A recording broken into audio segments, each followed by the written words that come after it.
ಯುದ್ಧದಲ್ಲಿ ಬಬ್ರುವಾಹನನ ಪಾಲಿಗೆ ಜಯ ಲಭಿಸಿತು. ಅರ್ಜುನನ ಶಿರವನ್ನರಿದಿದ್ದಾನೆ ಬಬ್ರುವಾಹನ. ಎಲ್ಲರೂ ಘೋಡೋ ಎನ್ನುವುದಾಗಿ ಕಣ್ಣೀರ ಧಾರೆಯನ್ನು ಸುರಿಸುತ್ತಾ ಇದ್ದಾರೆ. ಕಮ್ಮರಿ ಎನ್ನುವುದು ಭೂದೇವಿಯನ್ನು ಸ್ಪರ್ಶ ಮಾಡ್ತಾ ಉಂಟು. ನನ್ನ ತಂಗಿ ಸುಭದ್ರೆ ಅಣ್ಣ ಏನಾದ್ರೂ ಮಾಡು ಎನ್ನುವುದಾಗಿ ಕೇಳಿಕೊಳ್ತಾ ಇದ್ದಾಳೆ. ಇನ್ನೊಂದೆಡೆ ಚಿತ್ರಾಂಗದೆ ಹೀಗೆ ಹಲವರ ದಂಡೆ ಈ ಕಡೆ ನೆರೆದು ಹೋಗಿದೆ. ಕೃಷ್ಣ ನೀನೇ ಏನಾದ್ರೂ ಮಾಡಬೇಕು, ನಮಗೆಲ್ಲರಿಗೂ ಪರಿಹಾರವನ್ನು ಕೊಡಬೇಕು ಎನ್ನುವುದಾಗಿ ಕೇಳಿಕೊಳ್ತಾ ಇದ್ದಾರಲ್ಲ. ಇವರೆಲ್ಲರ ಕಣ್ಣೀರನ್ನು ಒರೆಸುವುದು ನನ್ನ ಕರ್ತವ್ಯ. ಯಾಕಾಗಿ ಭಗವತ್ ಭಕ್ತ ನಾನು, ಆಪತ್ ಬಾಂಧವ ನಾನು. ಎಲ್ಲರೂ ನನ್ನನ್ನು ಬಾಯಿ ತುಂಬಾ ಕೃಷ್ಣ ಎನ್ನುವುದಾಗಿ ಕೊಂಡಾಡ್ತಾರೆ. ಹಾಗೆ ಸರಿಗಾದ್ರೂ ಇವರನ್ನು ಪರಿಪಾಲನೆ ಮಾಡಬೇಕು, ಇವರಿಗೆ ಬಂದೊಳಗಿದ ಸಂಕಷ್ಟವನ್ನು ದೂರೀಕರಿಸಬೇಕೆನ್ನುವುದಾಗಿ ಆಲೋಚನೆ ಮಾಡಿದವ. ಹಾಗಾಗಿ ನಡೆದ ವೃತ್ತಾಂತವನ್ನೆಲ್ಲ ಬಬ್ರುವಾಹನನಿಗೆ ತಿಳಿಸಿದವ ನಾನು. ಹಾಗಾಗಿ ಮಾಡಿದ್ದೇನು, ಸಂಜೀವಿಯನ್ನು ತರಬೇಕು, ಅರ್ಜುನನಿಗೆ ಜೀವಚೈತನ್ಯವನ್ನು ಕೊಡಬೇಕೆನ್ನುವುದಾಗಿ ಹೇಳಿದವ. ಹಾಗಾಗಿ ಸಂಜೀವಿನಿಯನ್ನು ತರುವುದಕ್ಕೆ ಬಬ್ರುವಾಹನನನ್ನು ನಾಗಲೋಕಕ್ಕೆ ಕಳಿಸಿದ್ದೇನೆ. ಅದರ ನಿರೀಕ್ಷೆಯಲ್ಲಿ ನಾನು ಸರಿ ನೋಡೋಣ.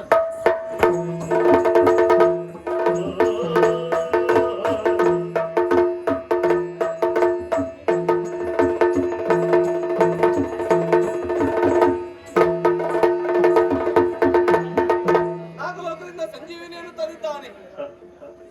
ಆ ತಕ್ಷಕ ಗೊತ್ತೈದಂತ ಗುಂಡವನ್ನು ಮತ್ತೆ ಧರಿಸಿ ಅದಕ್ಕೆ ಜೀವ ಚೈತನ್ಯವನ್ನು ಕೊಟ್ಟಿದ್ದೇನೆ. ಪಾರ್ಥ ಬಾಯಿಗೆ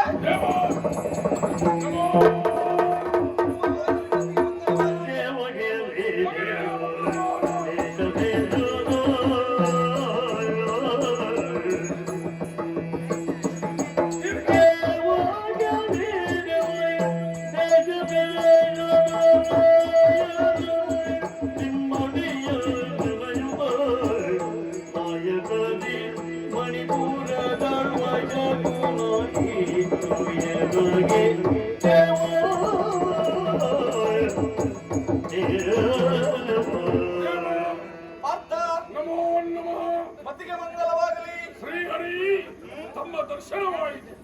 ಹರಿಯ ದರ್ಶನ ಎನ್ನುವ ಹಾಗೆ ನಾವು ಒಪ್ಪಿಕೊಳ್ಳಿದ್ದೇವೆ. ಸ್ವಾಮಿಯೇ, ಹರಿಯ ಅವತಾರಿಯಾದಂತಹ ನೀವು ಈ ಯುಗದಲ್ಲಿ ಕೃಷ್ಣಾವತಾರಿಯಾಗಿ ನಮ್ಮನ್ನು ರಕ್ಷಿಸುವ ನೀನು. ಪಾಂಡವರನ್ನ ಬೆಂಬಲನೆ ರಕ್ಷಿಸುವಂತಹ ಹೊಣೆಯನ್ನು ಹೊಂದವರು ತಾವು. ಹಿಂದೆ ನಮ್ಮ ತಾಯಿಗೆ ಮಾತನ್ನು ಕೊಟ್ಟಿದ್ದೀರಂತೆ, ಪಾಂಡವರನ್ನ ನನ್ನ ಪ್ರಾಣದ ಹಾಗೆ ರಕ್ಷಣೆ ಮಾಡ್ತೇನೆ ಎಂಬ ಹಾಗೆ.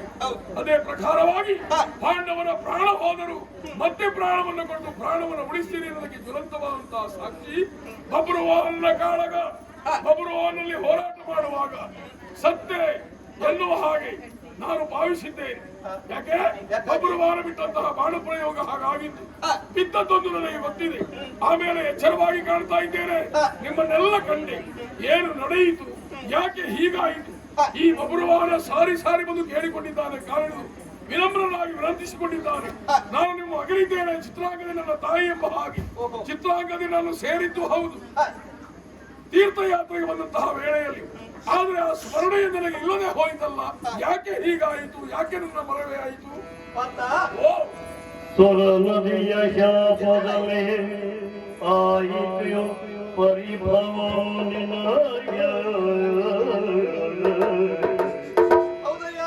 ಸ್ವರ ನದಿಯ ಶಾಪದಲೇ ಆಯಿತು ಪರಿಭವ ನಿನಗೆ.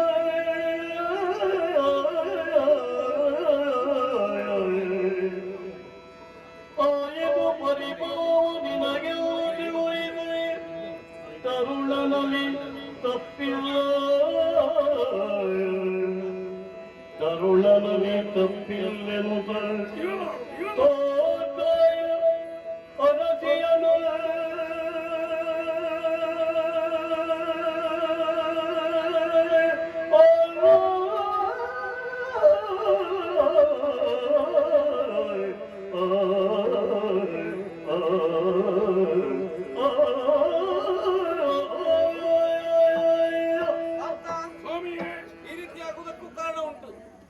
ನಿಮಗೆ ಬಂದಂತ ಬಂಧು ಹತ್ಯೆ ದೋಷ ನಿವಾರಣೆಗಾಗಿ ಸರಿ ಕೈಗೊಂಡಂತ ಪಾಂಡಶ್ವಮೇಧ ಹೌದು.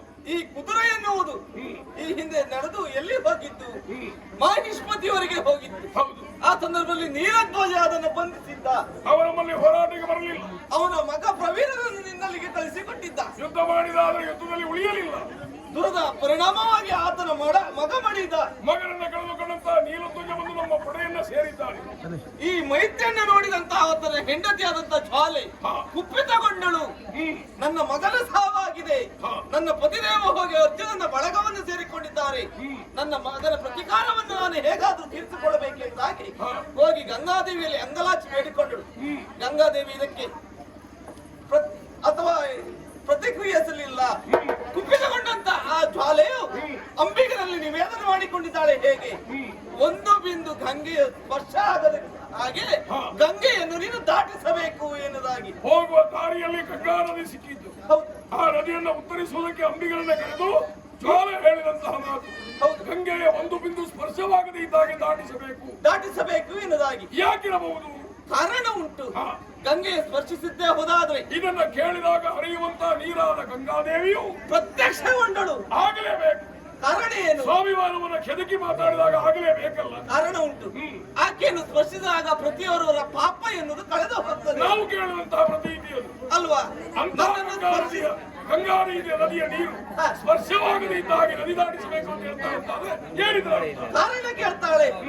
ಆಗ ಜ್ವಾಲೆ ಹೇಳ್ತಾಳೆ, ನಿನ್ನ ಮಗನಾದ ಭೀಷ್ಮರನ್ನ ಕೊಂದಂತ ಮಕ್ಕಳಿಲ್ಲದೆ ಇದ್ದವರು ಪಾಪಿಸ್ತಳು. ಹೌದೌದು. ಹಾಗಾಗಿ ನಿನ್ನ ಸ್ಪರ್ಶವಾಗಬಾರದು ಎನ್ನುವ ಹಾಗೆ ಕೆದಕಿಗಳು ಈ ಜ್ವಾಲೆ. ಈ ರೀತಿಯಾಗಿ ಕೆದಕಿದಳು. ಅದನ್ನು ಕೇಳಿದಂತಹ ಗಂಗೆಗೆ ವಿಶೇಷವಾದಂತಹ ಸಿಟ್ಟು ಬಂತ. ಆಗ ಹೇಳಿದ್ದಾಳೆ, ಲೋಕ ಪ್ರಸಿದ್ಧಿಯನ್ನು ಪಡೆದಂತಹ ಭೀಷ್ಮರನ್ನ ಮಗನಲ್ಲವೇ ನನ್ನ ಮಗ ಇದ್ದಾನೆ ಎನ್ನುವುದಾಗಿ. ಸರಿ. ಆಗ ಹೇಳ್ತಾಳೆ ಏನು ಜ್ವಾಲೆ, ನಿನ್ನ ಮಗ ಇದ್ದಂತೆ ಹೋದಾದ್ರೆ ನಿನ್ನ ಮಗನನ್ನು ಕೊಂದವ ಈ ಪಾರ್ಥ. ಸರಿ. ಆತನಿಗೆ ಏನು ನಿನ್ನ ಸ್ಥಿತಿಯನ್ನು ಕಾಣಿಸಿದ್ದೆ ಎನ್ನುವುದಾಗಿ ಕೇಳಿದಳು. ಭೀಷ್ಮರಿಗೆ ಸರಳ ವಜ್ರವನ್ನು ತೋರಿಸಿದವನ. ಹೌದು.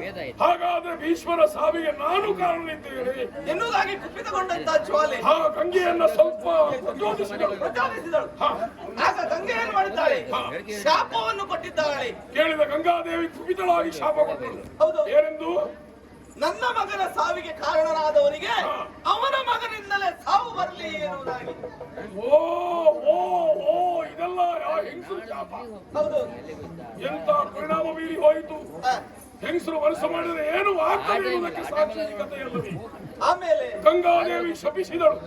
ಹಾಗಾಗಿ ನನಗೆ ಚಿತ್ರಾಂಗದಿಯನ್ನು ಕಂಡದ್ದು, ನಾನು ಇಲ್ಲಿಗೆ ಬಂದದ್ದು, ಉಲೂಪಿಯನ್ನ ಬೆರೆತದ್ದು ಯಾವುದು ಸ್ಮರಣೆಗೆ ಬರದೆ ಹೋಯಿತು. ಇದೆಲ್ಲ ಮರೆತು ಹೋಯಿತು. ಗಂಗೆ ಶಾಪ ಶಾಪದ ಪರಿಣಾಮ. ಹೆಂಗಸರು ಶಾಪಕ್ಕೆ ಎಂತ ಒಂದು ಪರಿಣಾಮ. ಸತ್ಯ. ನಿಜವಾಗಿ ನೊಂದ ಮನಸ್ಸಿನಿಂದ ಅವಳು ಶ್ರಮಿಸಿದ್ದಾಳೆ. ಆ ಕಾರಣಕ್ಕಾಗಿ ಸರಿಯಾಗಿ ನಮ್ಮ ಪಾಲಿಗೆ ಪಡಿಸಿತು ತಟ್ಟಿತು. ಹಾಗಾಗಿ ಒಂದು ಕೇಳಿಕೊಂಡಾಗಲೂ ನಾನು ನಿರಾಕರಿಸಿದೆ. ನೀನು ಇದನ್ನು ತಿರಸ್ಕರಿಸಿದ್ದೀಯ. ನಿರಾಕರಿಸದೇ ಇದ್ದರೆ ಯುದ್ಧ ಆಗುವುದಿಲ್ಲವಾಗಿತ್ತು. ಖಂಡಿತವಾಗಿ. ಯಾವ ಆತನನ್ನ ಕೊಂದಿದ್ದೇನು ಅವನ ಮಗನೇ ಅವನನ್ನು ಕೊಲ್ಲಲಿ ಎನ್ನುವ ಹಾಗೆ ಆ ಗಂಗಾದೇವಿ ಶಪಿಸಿದ ಪ್ರಕಾರ ನನ್ನ ಮಗನೇ ನನ್ನನ್ನ ಕೊಂದ. ಇದಕ್ಕೆ ಗಂಗಾದೇವಿ ಶಾಪ. ಸರಿ. ಆಮೇಲೆ ಇನ್ನೊಂದುಂಟು. ಏನು? ನಿನ್ನ ರುಂಡವನ್ನ ಹೌದು ಆತ ಕೊಟ್ಟು ಒಯ್ದಿದ್ದ. ಹೌದು. ಅದಕ್ಕೂ ಒಂದು ಕಥೆ ಉಂಟು. ಈ ಹಿಂದೆ ಕಾಂಡವನದ ಪ್ರಕರಣ. ಪಾಂಡವರು ಅಲ್ಲಿ ಹೋದ ಸಂದರ್ಭ ತಕ್ಷಕನನ್ನ ಕೊಂದಿದ್ರು. ಸರಿ. ಆತನ ಮಗನಾದ ಅಶ್ವಸೇನ ಹೇಗಾದ್ರೂ ಮಾಡಿ ಪಾತ್ರವನ್ನು ಕೊಲ್ಲಬೇಕು ಎನ್ನುವುದಾಗಿ. ಅದು ಕರ್ಣಾರ್ಜುನ ಕಾಲದಲ್ಲಿ ಬಂದಿದ್ದಲ್ಲ ಸರ್ವಾಸ್ತ್ರ. ಹೌದೌದು. ಅದನ್ನು ಕರ್ಣ ಒಬ್ಬ ಓಡಿಸಿದ್ದಾನೆ. ಕಾರಣ ಒಮ್ಮೆ ನನ್ನನ್ನು ಕೊಲ್ಲಬೇಕು ಅಂತ ಪ್ರಯೋಗ ಮಾಡಿದವ. ಹೌದು ಅಲ್ವಾ? ಹೌದು. ಆಗ ಮತ್ತೆ ಕನ್ನಡದಲ್ಲಿ ಹೇಳಿದ್ದಾಳೆ ಏನು ಅಶ್ವಸೇನ, ಮತ್ತೊಮ್ಮೆ ನನ್ನನ್ನು ತೊಡು ಪಾರ್ಥನನ್ನು ಕೊಲ್ತೇನೆ ಎನ್ನುವುದಾಗಿ. ಕರ್ಣ ಓಡಿಸಿದ. ಕಾರಣ ಹೇಳಿದ, ಒಮ್ಮೆ ತೊಟ್ಟ ಬಾಣವನ್ನು ಮತ್ತೆ ತೊಡಲಾರೆ ಎನ್ನುವುದಾಗಿ. ಕೇಳ್ತಾ ಇದ್ದೇವೆ ಅಲ್ವಾ? ಅಲ್ಲಿಂದ ಓಡಿ ಹೋದಂತಹ ಶಸ್ತ್ರಾಸ್ತ್ರ ಎನ್ನುವುದು ಒಂದು ಬೊಬ್ರು ದೇಶ ಸಾಧನೆಗಾಗಿ ಅರ್ಜುನನ್ನು ಹೇಗಾದ್ರೂ ಮಾಡಿಕೊಳ್ಳಲೇಬೇಕು ಎಂದು ಒಂದು ಕಡೆಯಲ್ಲಿ ಆ ಸರ್ಪಾಸ್ತ್ರ, ಆಮೇಲೆ ಮತ್ತೊಂದು ಕಡೆಯಲ್ಲಿ ಗಂಗೆಯ ಶಾಪ. ಎರಡು ಜೊತೆಯಾಗಿ ನನ್ನ ಪಾಲಿಗೆ ಮಗನಿಂದ ಸಾವು ಬಂತು. ಖಂಡಿತವಾಗಿ ತಮ್ಮಿಂದಲೇ ಪುನರ್ಜನ್ಮ ಬಂದ ಹಾಗಾಯಿತು. ಸ್ವಾಮಿ, ಎಲ್ಲವೂ ದೂರವಾಯಿತು. ಕೆಲವೊಂದು ಹಾಗೆ ಹೇಗಾಗಬೇಕು ಏನಾಗಬೇಕು ಹಾಗೆ ಆಗಲೇಬೇಕು. ಸತ್ಯ ಸ್ವಾಮಿಯೇ, ಎಲ್ಲವೂ ತಮ್ಮ ದರ್ಶನದಿಂದಲೇ ದರಿದ್ರ ಎನ್ನುವಂತಹದ್ದು ದೂರವಾಯಿತು, ಕಷ್ಟ ಎನ್ನುವಂತಹದ್ದು ಪರಿಹಾರವಾಯಿತು, ಸಮಸ್ಯೆಗಳಿಗೆ ಸರಿಯಾದಂತಹ ಉತ್ತರವನ್ನು ಕಂಡುಕೊಂಡ ಹಾಗಾಯಿತು. ಇನ್ನು ಕೆಲವು ಸಮಯ ನಮ್ಮ ಜೊತೆಯಲ್ಲೇ ಇದ್ದು ಈ ಕಾರ್ಯವನ್ನು ನಾವು ಮುಂದುವರಿಸೋಣ. ಆದಿತ್ಯ ಜೊತೆಯಲ್ಲಿ ನಮ್ಮ ಬಬ್ರುವಾರ ಬಹಳ ವಿನಮ್ರನಾಗಿ ವಿನಂತಿಸಿಕೊಂಡಿದ್ದಾರೆ. ನಮ್ಮ ನಾಡಿಗೆ ಬರಬೇಕು, ತಾಯಿ ಆಹ್ವಾನಿಸುತ್ತಾ ಇದ್ದಾಳೆ ಎಂಬ ಹಾಗೆ. ವಿಶೇಷವಾದಂತಹ ಸಂಭ್ರಮದಲ್ಲಿ ಇದೆ. ನನಗೆ ನೀನು ಆವಾಗ ಕೇಳುವಾಗ ಅವಳು ನೆನಪೇ ಆಗಲಿಲ್ಲ. ಈಗ ಆ ಹೆಸರು ಕೇಳಿದ ಮೇಲೆ ನನಗೆ ಇಲ್ಲಿ ನಿಂತ್ಕೊಳ್ಳಿಕ್ಕೂ ಮನಸ್ಸಾಗಲಿಲ್ಲ. ಕೆಲವೊಂದನ್ನು ನಾವು ಆವಾಗ್ಲೇ ಅವಳನ್ನು ಕಾಣಬೇಕು. ಎಷ್ಟು ವರ್ಷ ಆಯ್ತು ಕಾಣದೆ ನನ್ನ ಆಕೆ. ನಾವು ಆವಾಗಲೇ ಸೂಚನೆ ಕೊಟ್ಟಿದ್ದೇವೆ, ಕೆಲವು ತಿರುಗಾಟ ನೆನಪು ಮಾಡ್ತೇವೆ ನಿಮಗೆ ಅಂತ. ಹೌದೌದು, ಈಗ ನೆನಪಾಯಿತು. ಓ ಓ ಆ ತಿರುಗಾಟದಲ್ಲಿ ಈ ಪ್ರಯೋಜನ ಅಲ್ವಾ? ಈಗ ಬೇಕಾಗ್ತದೆ ಕೆಲವೊಂದು ಪ್ರಸಂಗ ನೆನಪು ಮಾಡ್ಕೊಳ್ಬೇಕು ನೀವು. ಸರಿ ಸರಿ. ದೇವ ನಮ್ಮೊಂದಿಗಿದ್ದು ತಮ್ಮನ್ನು ಆಶೀರ್ವಾದ ಮಾಡಬೇಕು. ಜೊತೆಯಾಗಿ ನಿಮಗೆ